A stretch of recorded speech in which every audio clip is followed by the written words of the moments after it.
You know that feeling, right? Yeah. When you're trying to explain something really complex Yeah, and you're just sort of throwing information out there, hoping it sticks. definitely. Sometimes, working with AI language models, it feels a bit like that.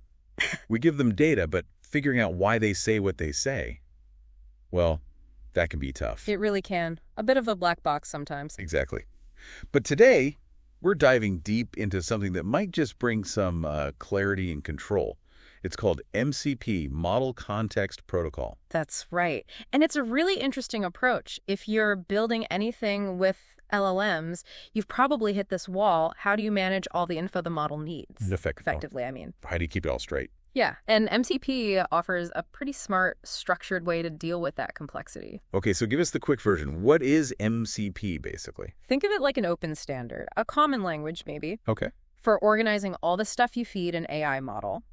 The context. Context, meaning more than just my prompt. Oh yeah, much more. It's your prompt, sure, but also the chat history, maybe documents you've uploaded, instructions about tools it can use, system instructions, everything. Wow, okay. So it's the whole briefing package. Pretty much. And it's structured so the AI actually understands what it's getting and how to use it properly. So if you've ever been, confused by an AI's answer, wondering what on earth it was thinking. Or what it was looking at. Exactly. Then this deep dive is definitely for you. We're going to unpack how this works and why it seems to be getting traction. And we're basing this on a really helpful article from Continuous Improvement. It's called Understanding MCP, Model Context Protocol. What it is, how it works, and why it matters. Really lays it out well. Great. So our mission today, Mm-hmm. break down MCP, get into the nuts and bolts, and figure out why it might be, well, a pretty big deal for AI development. Sounds good. All right, let's properly get into it. What is MCP beyond the acronym? Well, Model Context Protocol. And like we said, the open part is really key. Why open? It means it's not locked down by one company. It's a community thing, which is great for, getting everyone on board, using it across different AI platforms, more innovation that way. Right. Avoids vendor lock-in, maybe? Could do. Yeah. And this idea of context, just to expand on that, Please do. it's the entire picture the AI has when it's generating a response, that inference stage. Okay.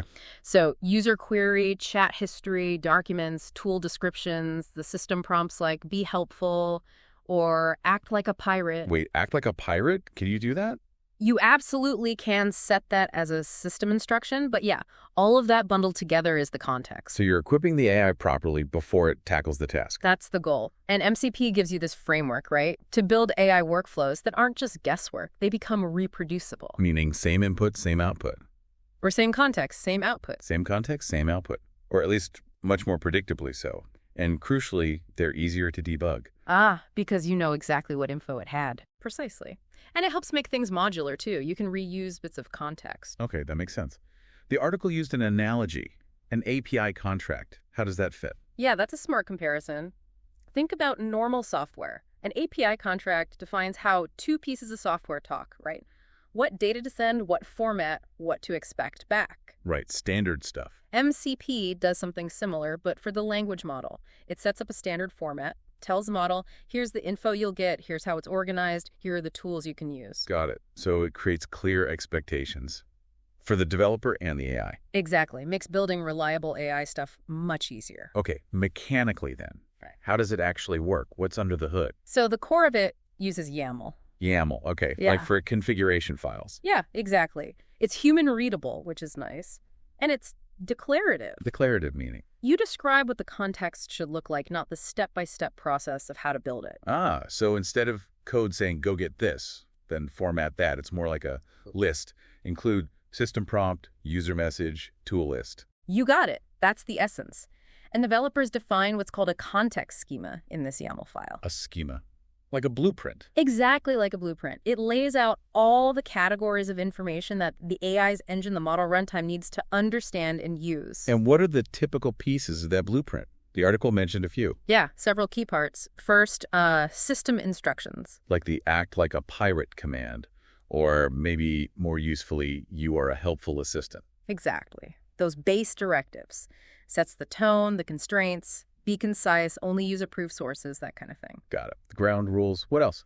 Then you have memory objects, This is about giving the model history or facts it needs to remember. Like our conversation history in a chatbot? That's the classic example, yeah. So it doesn't forget what you just said. The example MCP in the article actually shows a memory block with typed chat history and then lists the messages who said what. Okay. Avoids that frustrating AI amnesia. Makes sense. Keep going. Then tools and functions. This is super important. It's where you explicitly tell the AI about external things it can use. Like APIs it can call or code it can run. Precisely. You described the tool. The example had a code linter tool Okay. with a description like lint and format Python code.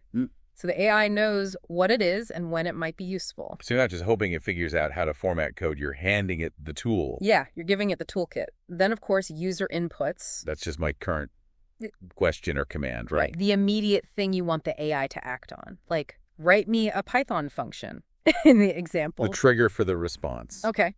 And finally, there's a category called artifacts. This is kind of a catch-all for other structured data, maybe a whole document it needs to read, or some JSON data. So documents, data files, things like that. Exactly. Stuff that doesn't neatly fit the other categories, but is still part of the context. And the article stressed that everything in MCP is versioned and traceable. Why is that so important? Oh, that's huge for observability and debugging. Massively helpful. How so? By versioning every piece of the context, you get this permanent record. You know exactly what information the model had when it generated a specific response. Ah, I see. So if it messes up. You can go back and look at the exact context state. No guesswork. Makes finding the problem way, way easier. It's like a flight data recorder for the AI's brain. That's a great analogy. Yeah. Okay, this is where it gets really practical. Why should developers actually use MCP? What are the big wins here? Good question. I mean, as AI apps get more complex, just fiddling with prompt engineering, it starts to break down. Yeah, you can only tweak a prompt so much before it becomes unmanageable. Right. It's like trying to build a skyscraper with, I don't know, just duct tape. You need a proper structure. MCP is that structure. So what does that structure give you? Okay, key benefits. 1, modularity. You define things like tool descriptions or maybe standard system prompts once. Then you can reuse those components across different AI sessions, different applications even, like building blocks. So define my database access tool once. Use it everywhere. Exactly. Yeah. Saves time, ensures consistency, huge win. 2, auditability. We just talked about this, that traceable record. Right, the flight recorder. Essential for knowing why something happened, especially in regulated areas, I imagine. Absolutely. Compliance, debugging, understanding bias. That's critical. 3, interoperability. This is more of a future goal, but Go on. because MCP is open, the hope is it becomes a universal standard. So you could theoretically define your context once and use it with different AI models, different platforms. Okay, so less lock-in to one specific model provider makes switching easier. That's the dream, yeah. And finally, 4, observability. Being able to peek inside during runtime and see the actual context the model is using. Not just guessing. That seems vital for understanding and fixing things in real time. It really is. Helps you see exactly what the model sees. The article also mentions separating context building from business logic. Why is that separation a good idea? Yeah. That's good software design, really. Keep concerns separate. How does it apply here? Well, your main application code shouldn't be cluttered with all the details of how to format prompts for the AI or manage its memory. Okay. You let MCP handle defining the structure of the context. The business logic just populates that structure. It makes the main code cleaner, easier to understand and maintain. And probably helps with that reproducibility aspect, too. Definitely. The context generation becomes more standardized, less likely to change accidentally when you update the main application. Okay, so better architecture overall. Let's talk use cases. How would this look in the real world? The article gave some examples. Yeah, it did. A big one is agent-based applications. Think LangChain, Autogen, those kinds of autonomous agent frameworks. Right, where the AI takes multiple steps, uses tools. Right. Exactly. With MCP, you can declaratively define the agent's toolkit, its memory structure, its goals. Instead of complex code to manage all that, it's just structured data in the context. So you're sort of configuring the agent's capabilities via this MCP file. Pretty much, yeah. Listing the APIs it can hit, the knowledge it has access to. Another one, enterprise chatbots. For customer service or internal help desks. Exactly. You can use MCP to strictly define the rules. What FAQs does it know? What documents is it allowed to consult? What are the user's permissions? Ah, so you can enforce compliance and consistency much more easily. Precisely. Define the boundaries right in the context. User roles, approved data sources. It adds a layer of control. I can see that being really valuable, especially for businesses. For sure.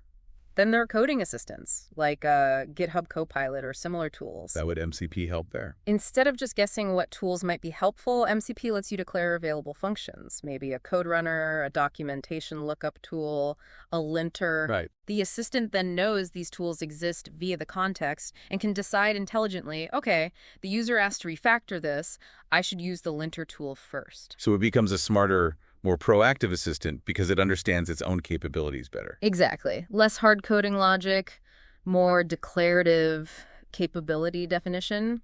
And the last one, which we've touched on a lot, is just observability and debugging. The flight recorder again? Yeah.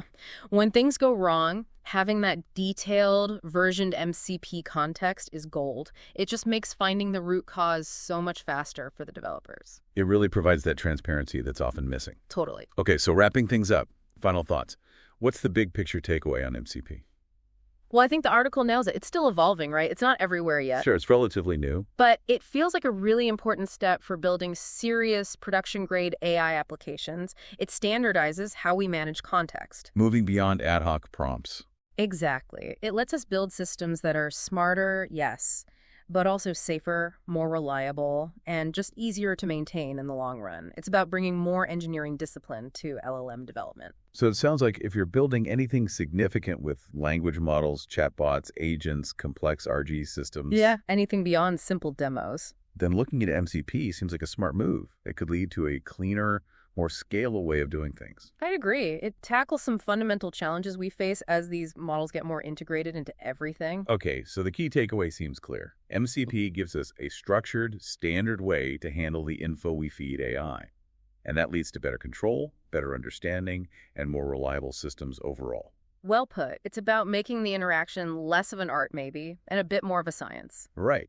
And that brings up a final thought, something for you, the listener, to chew on. As AI gets deeper into our work, our lives, how important will these kinds of standards like MCP actually be for making sure we use AI responsibly, effectively? Good question. And maybe, what other parts of AI could really use this kind of standardization push? So it's definitely something to think about as this field keeps moving so incredibly fast.